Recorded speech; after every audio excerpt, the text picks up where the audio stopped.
What's up, Junkies? Welcome back in for another edition of Pigskin Junkies. Myself, Michael Larson, the big brother, Jared Larson, and the Scott Panza here to recap Week 2 of the AAF. And there is a lot going on, folks, so just a quick scores recap before we dive into it. Scott's Birmingham Iron squeaking out a win against the Salt Lake Stallions, 12-9. Arizona Hotshots beating the Memphis Express 20-18. The Orlando Apollos continuing to put up points. Always bet the over when Steve Spurrier is wobbling on the sideline. 37-29 Apollos win. Atlanta Legends lay an egg. Once again, they're awful to the San Diego Fleet 24-12. Fellas, thoughts on the week? You want to go game by game? Let's start with Stallions Iron. Well, first of all, we were 3-0. Yes, we were. So, I think I posted it on Twitter. The AAF money spends just as good as all the other leagues. So get in on the action. We're still waiting for Action Network to post AAF as an option. So you're just going to have to listen to the podcast, hit that 1.5x, and you should be through it in about one drive to work. So there's really no excuse. You could listen to some bullshit motivational speaker on your way to work, or you could listen to us and we can make you money. You could try and better yourself as a human being, or be a degenerate. Fill your pockets with money. Yeah. That's fair. Makes me think of the Ben Affleck speech in Boiler Room. Or. So, Scotty, what happened to your Iron, man? Iron v. Stallions. By the way, we had Salt Lake in this game, plus the points. 7. We did have Salt Lake plus 7. Cash it. Salt Lake is, I think, a good team. That was just an ugly game. Luis Perez didn't bring it like I thought he was. It was just an ugly back and forth game. I was just more surprised that that Memphis scored more than 2 points against the Hotshots this weekend and covered that 16.5 point spread. Got bet up all the way to 60.5. Everything I read was like, just bet against Christian Hackenberg, and the spread just ballooned up. So we spiked the under on that one. We didn't have the cojones to bet on to Memphis, even though we really wanted to do it in the back of our heads that we should have.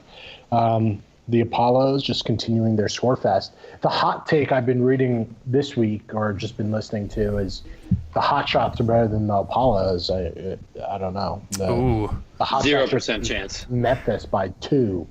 And Memphis is... when do they play? Hackenberg took quite the lick. Did you guys see that?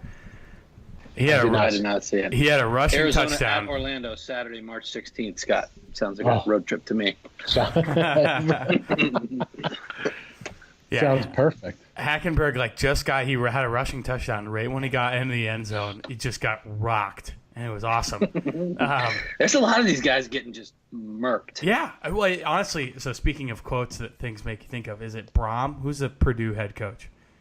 Yeah, Jeff Brom. Yeah, when he played in the XFL, and he was undoubtedly concussed, and walks out on the field, and they're like, "Get back out there!" And he goes. They interview him. He goes, "Is this or is this not the XFL?"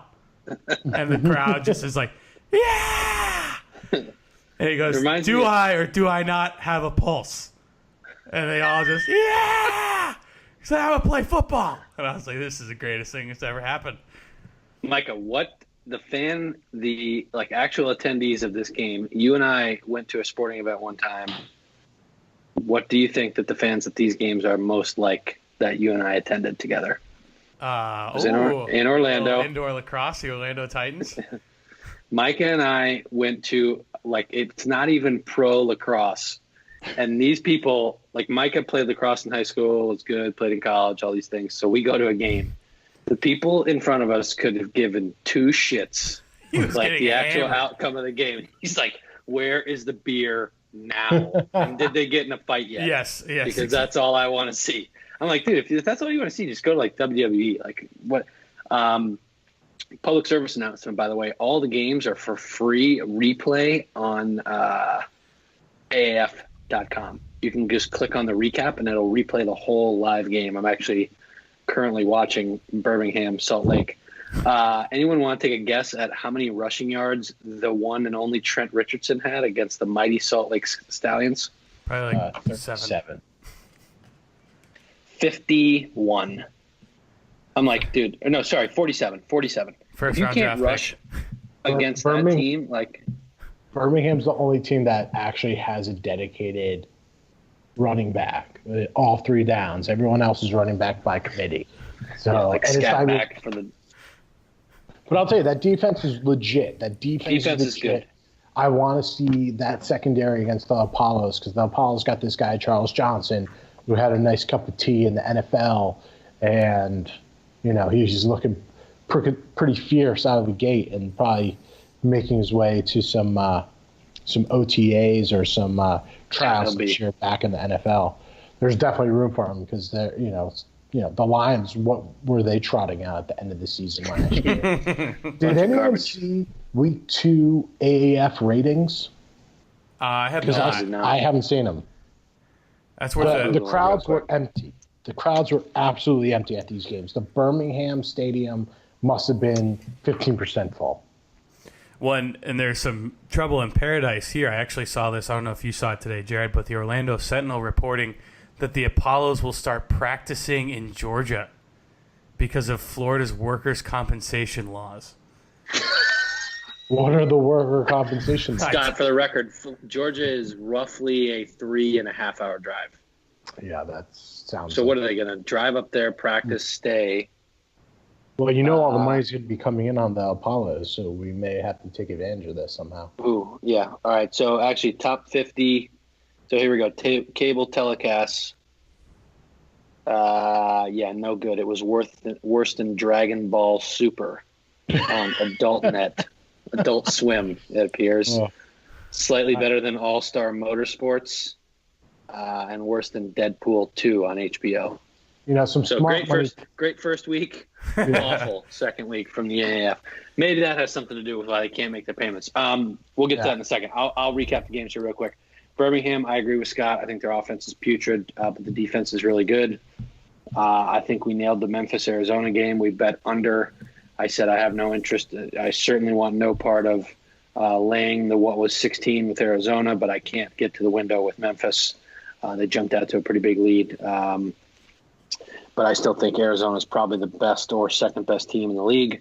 Orlando, Steve Spurrier continues to just lay the lumber. I'm going to give you guys some statistical breakdowns here of the team stats, at least, for the Apollos. So passing yards, 362. Rush yards, 66. And 1 interception in 24 minutes of possession. So, I really can't explain it any more simply. Spurrier wants to score 80 points a game. Continue to bet the over. They are going to sling it around like nobody's business because that's what he loves to do, and that's candidly what he's really good at. So I expect to continue to see that from the Apollos, and I'm juiced for the Week 5 matchup against the Hot Shots. The Hot Shots, yeah, at home. Maybe Mike and I will go to that one. I'm interested. Periscope. I'd actually love to go, but I am I will be away that weekend. And then I'll be away, gone. And then I said it to Scott before the game. I'd say it to him after the game.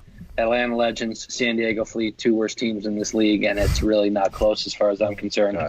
I did watch this game, believe it or not, and some moron decided it was a good idea for the away team to wear purple and the home team to wear purple. Oh my God. And both of these teams are like Atlanta is purple and gold, San Diego is purple and yellow, and trying to distinguish between the two was almost impossible on the television. But we stayed away from that game. I just couldn't. I couldn't do it. Are you saying that this league has poor leadership?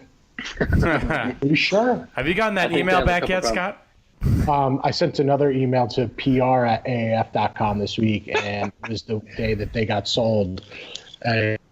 And I said, now can I get the rule book because there's been a change in ownership, or is today a bad day to request it? What do you think the chances are that all of those email addresses feed to the same person? Some guy's like, I hate him. Like info at AAF.com, PR at AAF.com, like ask me at AAF.com. I'm sure there's one person reading all those emails and they're auto-deleting when it. I think I'm just blocked at this point. The person sitting there at the desk, wherever AAF is headquartered, like, who the hell is Scott Panza and why does he want all of this information? Why do you care? Yeah. I mean, well, they better start getting people to care. They're going to be out of money. Yeah. Well, what the Hurricanes, Carolina Hurricanes hockey owner just gave some money, I think, to keep them afloat. Some money, $250 million. Yeah. This wasn't like, hey, we can't make payroll. We need like $10 million. Someone come in and save us. to coming in with $250. I know. I guess his goal is to get a team to Raleigh next year. Ooh, that's true. Well, holy shit! He just paid what, $400 for the NHL team, like a real league, and then he comes and pays $250 to get a AAF team to Raleigh. Like, come on, dude. Hey, watch out for those Hurricanes, folks. If you want to watch a fun hockey team, check them out. There you go. That's my 2 cents. Yeah. I'll do that plug, and then I'm going to do one more plug. Shout out to High Point University taking down number 2 Duke and number 11 Virginia, both on the road. Nobody cares about college lacrosse. That's where I was committed to play. So anyway, so more information on the Micah was actually good and committed to play there, but unfortunately he was not on the field on when these things happen. But anyway, AAF officials say the reason that this is even an issue is because Florida, shout out Florida, unlike many other states, will not cover professional athletes under its workers' compensation laws. In Florida, professional athletes are not categorized as employees, which means state laws prevents pro athletes from filing workers' comp claims for injuries incurred while on the job. Even if they're employees? Because I mean, whatever. I'm obviously not a lawyer, but this is a different contract type than pro sports because they're an employee of the league as opposed to independent contractor. Right. That's signed by the team.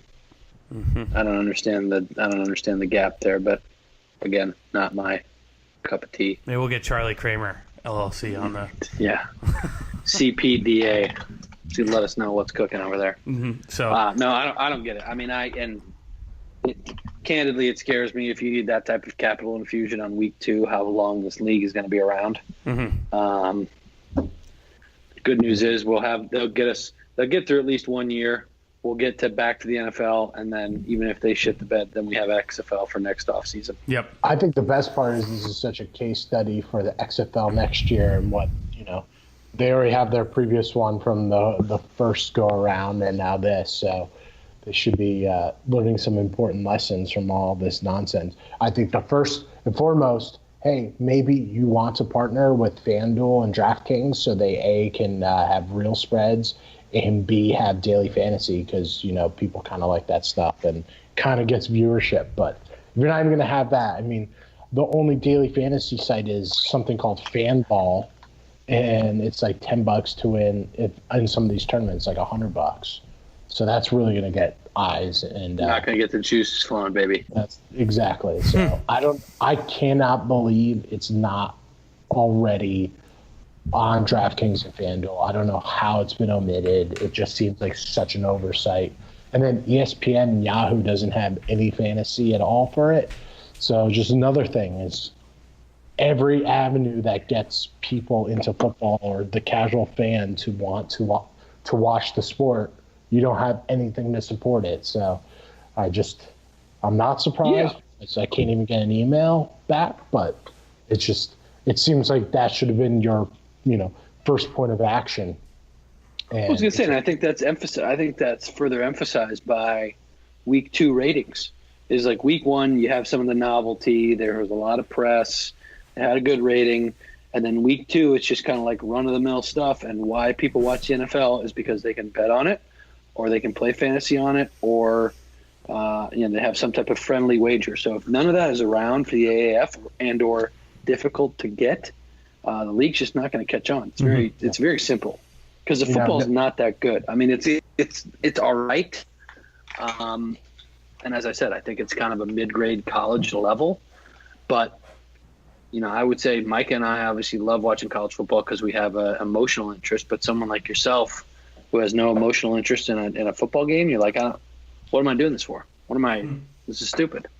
I'll tell you, there's no beat reporters really covering any of these teams, so you're not getting any info who's going to be active, who's going to be inactive. And then on top of that is, ESPN, Fox Sports, no one's covering this league. The news of it getting bought out by a PE guy from Texas barely scratched the surface of a headline, and no one is digging deeper into it. I mean, for me, this is wildly intriguing, but no one really seems to want to report on the story, get more details, what went wrong, what actually went right so far.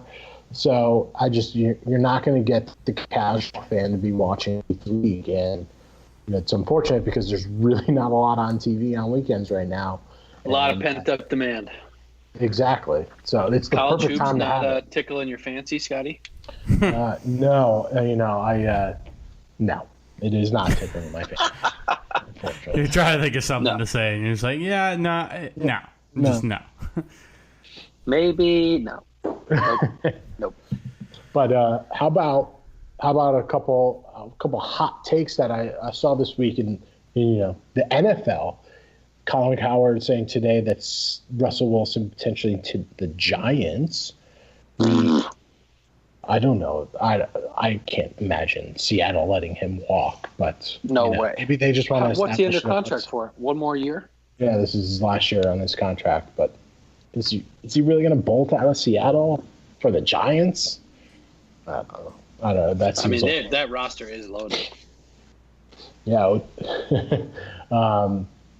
Roster is loaded except for the offensive line, the defensive line,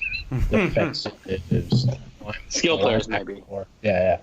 I think maybe they have a safety, but that's about it. Landon Collins on his way out the door. Joe Flacco to the Broncos, to me, makes no difference to that team. I think they're just a non-event. E. Sanders unhappy with his contract, so maybe he's out the door. So it's going to be Cortland Sutton and a bunch of guys who couldn't catch a pass in Week 17. We're not salty about that at all. Not at all. And AV and Le'Veon Bell both free to walk. Jared, where do you think those guys end up? Which is just so – I think it's so odd from the Steelers organization who run such a tight-lipped ship. I would want to make sure I said that without flubbing it up. Like, how do you get both of those guys that just come out of that organization? I think Le'Veon Bell winds up with the Jets for a way cheaper price. I mean, talk about James Conner comes in, produces, we'll just call it the same thing, and then whoever the other dude was comes in right behind him and just steps right. I mean, like, effectively saying to the rest of the league, hey, Le'Veon Bell did this because of the rest of the Steelers organization, not necessarily because of his own skill set. I think Antonio Brown is a fantastic wide receiver and is built for the modern-day NFL. I also think there's only a certain amount of guys that can hit him with the accuracy underneath and the deep ball that is required, like a Big Ben. So I think if he goes to a Miami or Arizona where he's got like Ryan Tannehill and or TBD and Josh Rosen, I think he'll fail miserably. I don't care how much you get open. If you don't have someone to deliver you the ball, it doesn't matter, which is, I think, probably his biggest miss of the whole thing. So if I were him, and I know he won't do this, I would go to kind of a mid-tier team with a really good quarterback. I'm actually thinking of the Minnesota Vikings that he would be quite an improvement for. But, one, the Vikings don't have the cap space, and two, just thinking about the rest of the league, I don't think there's any other team that has the cap space to absorb him that has a good enough quarterback. Because that's kind of the catch-22. Like, if you're going to pay someone like that, usually you don't have a good enough quarterback to get him the ball. And if he goes somewhere without a good quarterback, I don't think he'll be successful. Okay. I'm looking at cap space. I got lots of takes. The Vikings could have a ton of space. Vikings got a lot of guys right now that they could. You got Latavius, Murray. Colts would be a sweet. Yeah, that'd be. Colts nice would be one. a good fit because they have a good enough quarterback. Money right now. How much money does Yeah. Jacksonville have? I feel like that could be and you throw in with with Papa Foles. Jacksonville is is over the cap Over the already. cap? Nope. Never mind. Yep. Sorry Seriously? guys. Yeah. I'm looking at cap numbers, Are assuming they going to trade Blake Bortolais? he's on his way out. He said on part of my take that he's surprised that his access hasn't been revoked yet. But I don't think he'll be back. I mean, He said that- Packers, Cards, Titans would be an interesting one, but they can't seem to ever make any wide receiver work there. I don't think Mariota can hit the deep ball, though. No. Ugh. I think he'd be great like the over-the-middle stuff. I just don't know that he can hit. Maybe playing Gabbert can. Yeah, maybe. He's got a great arm. Niners sound trendy for either Bell or AB. I think that'd be really interesting to pair him with Jimmy GQ. Jimmy G. Yeah. Texans, they could definitely use Le'Veon Bell to get them over the hump or at least hot. I mean, how many seasons can they go on with Lamar Miller and Dante Foreman, who's going to be on IR for half the season, and Alfred Blue, who's going to do nothing? So, but they got that, they they had got Ben Tate. Shout out Auburn. Beast. Ben Tate went to Auburn, Scott. Oh, okay. But I mean, seriously though, in Like, college how he do was. you guys remember that? In college, he was a good running back, but he wasn't anything to write home to mom about. So that's why I always remember Ben Tate playing for the Texans, because of the running backs Auburn has had, he's probably the one that you'd be like, yeah, maybe he'll get picked up by a team, maybe not. But He's been one of the better ones outside of Scott's boy, A.O.K. Joe. Carry on. yeah, he was like, who? Ooh, yeah, I was gonna say, Just Twitter handle. Don't worry about it. Oh, okay. We'll bring you up. You Well, young I can't wait kids. for them to unleash the carry-on hounds next year, because he's gonna be ready to rock and roll. Ooh, I hope. Yeah, I mean, we can talk about free agency too. Who's free agents and who's going to be on the move? So who's the Vikings going to be targeting in free agency? They got some room. They only have $7 million in cap space, unfortunately. Currently, So what's but there's that? a few What's that, guys one who are player? probably going to get rid of. Latavius Murray. See you later. Yeah, I think They can cut Lad's him. gone. I really think Adrian Peterson might come back on like a small contract. Really? I could see it happening. I don't know though. Why? Yeah. Why? I mean, I know he thinks he's still good enough to do a max, or to be like not max deal, but like a head running back. But I think with Dalvin still being young, if AP gets hot, I think he gets a majority of the carries, and he's back in a place where. But at the same time, I just think Minnesota would give him a chance versus That's probably true. other places. That's just my 2 cents. But I don't think I think Anthony Barr is going to be leaving. Sheldon Richardson's going to be gone. Latavius Murray's going to be gone. So we'll see what happens there. Going to need a new linebacker in the draft. It's tough to appreciate how many guys are going to be on the move in the next few weeks, and seeing, especially during draft time, who gets moved during the draft and who they clear space for. So it's really tough right now to predict, but what I can't wait to see is when the schedules start coming out, and then you can really project out, and then all the contract movement happens. You can really start projecting out win-loss totals for some of these futures next year, because analyzing the schedule is pretty damn important. And I was looking at just opponents for next year, and the AFC East is playing the NFC East, so that's probably a good benefit to a couple What are the teams. Pats going to do?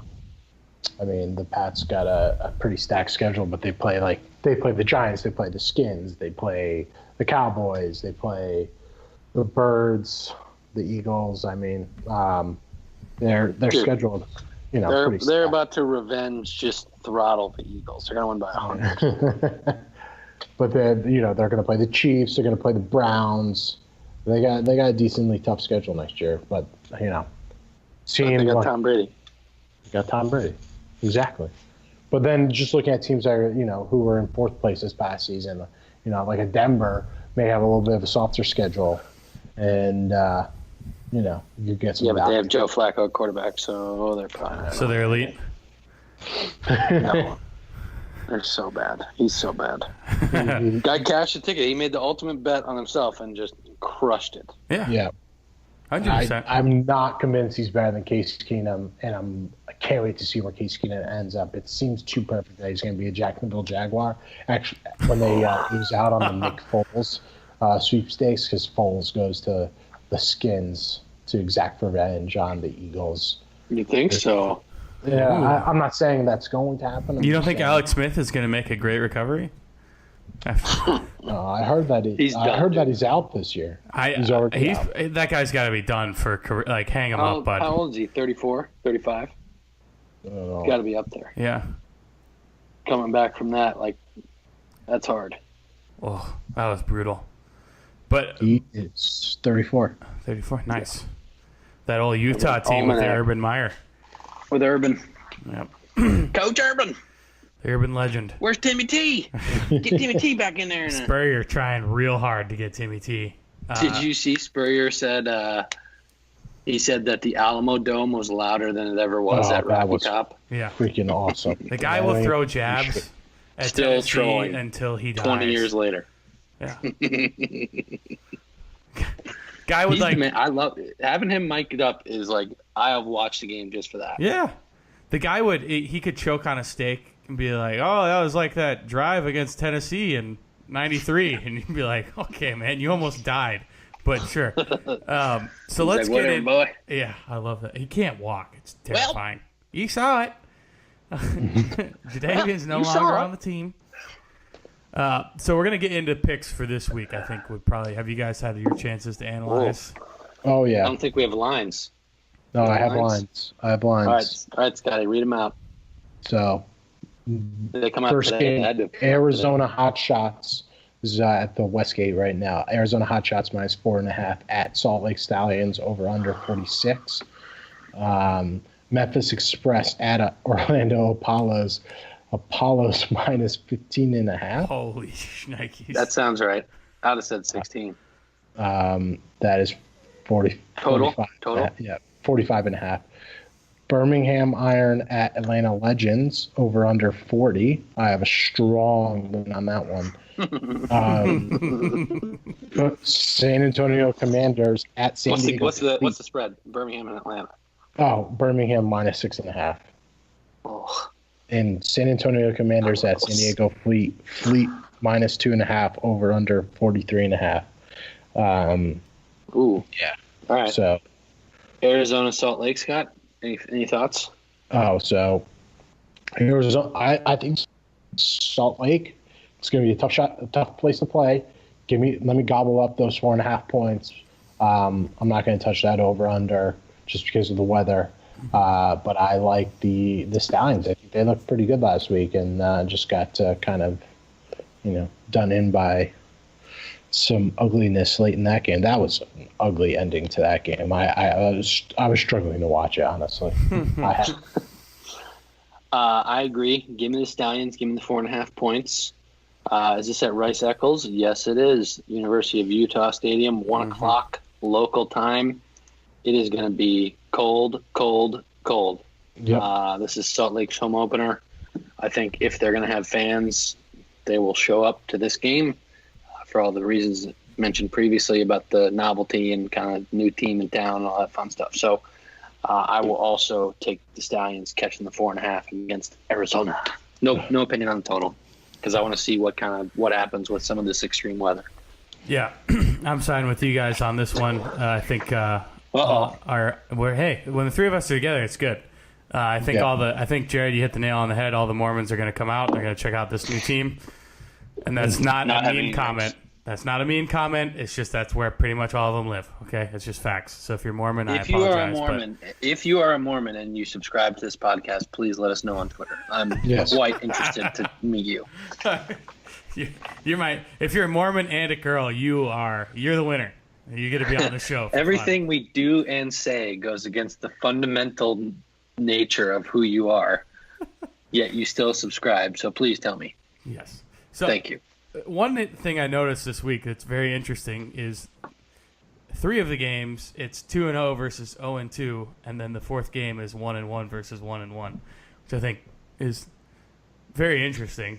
I would have never guessed that happening, but here we are anyway. So There's only so many outcomes you can have with two games, Micah. I know, but I would have thought that it'd be a little more even across the board. But hey, You want all 1-1 versus 1-1? no. That's what it sounds like you want. That's what it sounds like. Anyway, the next game that we're going to be talking about, I feel cornered. Express at Apollo's. Apollo's minus 15.5, over under 45.5. I know, Micah, you're not touching any under that the Apollo's playing. Over. I mean, if the Apollos really have to go up to Georgia to practice this week, I mean, you almost have to bet the Express at this number because it's just lunacy that it's this high. Am I crazy? I mean, 15.5 is pretty nuts. I would give you, I've said this 3 times on this show, Spurrier wants to win every game by 80. He wants to score every drive. So I agree with you, Scott. I want no part of Orlando here. But based on what I've said the entire season, I also am not going to get to the window with Memphis. Just give me the over. Because if Orlando won by 30, it would not surprise me. Yeah. If they won 40 to 10, I would not is be a shocked. little 40 to 10, I could see it happening easily. Something like that. 38-8. 41-9. The only problem with the Apollos is they're not getting really much of a pass rush when I was watching them, so maybe they will struggle making Christian Hackenberg feel uncomfortable. But he is an absolutely horrendous quarterback, but was somehow drafted in the second It's going to be round. hot down here, so Christian Hackenberg will get the chance to spin it a little bit. You can't lose the game if you put more points on the scoreboard than the other team. Spurrier doesn't care about no pass rush, baby. Yeah. Just said, Yeah, that's I'm fair. scoring 80. Come get me, boy. Yeah, Uh, keep up. This next one, I'm Woof. so excited. Birmingham Iron minus 6.5 at Atlanta Legends over under 40. This is like the strongest under you can imagine. Atlanta the Iron Under 40. is under 40, absolutely. This is like rush to get in the under 40. It's just the Atlanta offense is just so freaking bad, and the Iron defense is actually pretty good. I don't know if I'm going to lay 6.5 on the road, but give me that under. That's strongest play of the weekend for sure. Yeah, I was going to say a team that rushes for 47 yards at home. I'm not interested in laying 6.5 on the road. But I agree with Scott. I'll take the under here in Birmingham, Atlanta 40. I've had the opinion since I watched that first game, Atlanta's the worst team in this league, and it's not close in my mind. Cannot move the ball. Yeah, I'd do the under as well. This game is 10 pounds of shit in a 5-pound bag. The thing I think is hysterical is it's Georgia State Stadium, which is AKA Old Turner Field. In case anyone was wondering really? I didn't know that. on the pod. Yeah, so there's a little bit of sports knowledge for you. Yeah. Atlanta home opener as well. Mm-hmm. I was wondering why they didn't You know rip that that thing fan down. base I was driving through there this week. Yep, that's where Georgia State plays now. Don't even have to change the colors, just red and blue. What's the Georgia State mascot? Panthers? Wildcats. Wildcats? Yeah, something. Panthers, I think Micah's right. Ooh. The encyclopedia. Pause. In the last one, Pounce. Panther. Pounce. Panthers, baby. San Antonio Commanders at San Diego Fleet minus 2.5 over under 43.5. I don't understand how the Fleet are favored. Yeah. They look awful. So unless this is a misprint, I'm thinking the Commanders all Give me the day. I'm not going to touch that over under because both the Fleet offense is just absolutely anemic. And they were so benefited by just an awful ending defensively by the Atlanta Legends. The worst name in the league, I think. Agreed. I will also take the Commanders for a lot of the same reasons that Scott said. I thought that they would be favored in this game, and they're getting 2.5 points. So pretty simple. wrong team favored, take the dog. If you can find a money line, get down on it.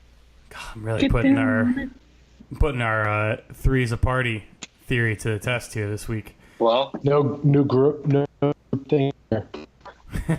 Listeners, get in the mix. Yeah, so when the three of us are together, it's usually pretty strong. But so I haven't really had a chance. I think the Fleet's the only team in the AAF I haven't seen play yet. My few experiences with the Commanders are that absolutely amazing hit that occurred in Week 1. And for that reason alone, I just like the Commanders. And that one, I think they play defense, and I like that. So we'll go with it. Except last week, they gave up 37. People don't know, Scott. Remember, no one watched Week 2. They only watched Week 1. How many people are going to be in Vegas for the finals? Scott is. Hey-oh.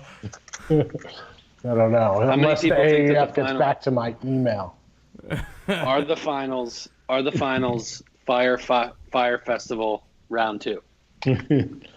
Well, the good news is that at least you'll be in Vegas, so you won't have to sleep in a tent. And if they magically don't have the game, there's other fun to be had out there. That's true. But they're like pimping the game out now to try and get money for the tickets now, so they can meet It's payroll. all part of this Ponzi scheme that Ebersol, never ran. This guy is a big fan of Charlie Ebersol.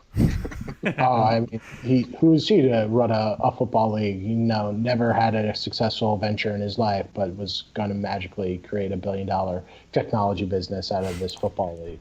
Out of thin air. If anyone was in that Andrew Brandt interview, it's just mind blowing what was coming out of his mouth, and not surprising that they needed a capital injection. I'm curious to see what changes are going to come now as a result of it. Yeah. So, overall, I think our AAF fire has... We've gone from a raging fire to just a little smoldering... A raging fire. Yeah, boner. I mean, fire, sorry. And we're just trying so hard. What are those things called? Is that where you, like, squeeze it and the air comes out and you're, like, trying to stoke the fire, essentially? Like an old fire pit. Yeah, I don't know what it is, but I know what you're talking about. That's what we're doing right now. We're all just trying to... Week 1 was awesome. It was the cool thing. And now we're like, all right, come on. Like, you have so much potential. Let's do this. We still have some coals down at the bottom. We're trying to turn them into a fire again. Yeah. I think we can just look forward to Apollo's Hot Shots and Commander's Iron in the playoffs, or some mixture of those two teams. Mm-hmm. And sounds about right to me. Or those 4 teams, and maybe the Stallions sneak their way in there. But if I could have laid all the Memphis to win the AAF or Atlanta money after Week 1, that would be awesome. But take all the money. American laws don't let you lay action. You only get to pay the bookmakers, and that's really, not a crime. Stupid Not rules. A crime. Dumb rules. So with that, fellas, any closing thoughts? I know we've kind of hit a little bit of NFL free agency. Scott, you hinted towards that. Obviously, a lot coming up here. Pro Bowl, or not Pro Bowl, that's already over. Combine in 9 days, I believe. Draft in like 60-something. I'm just saying, like, that's what...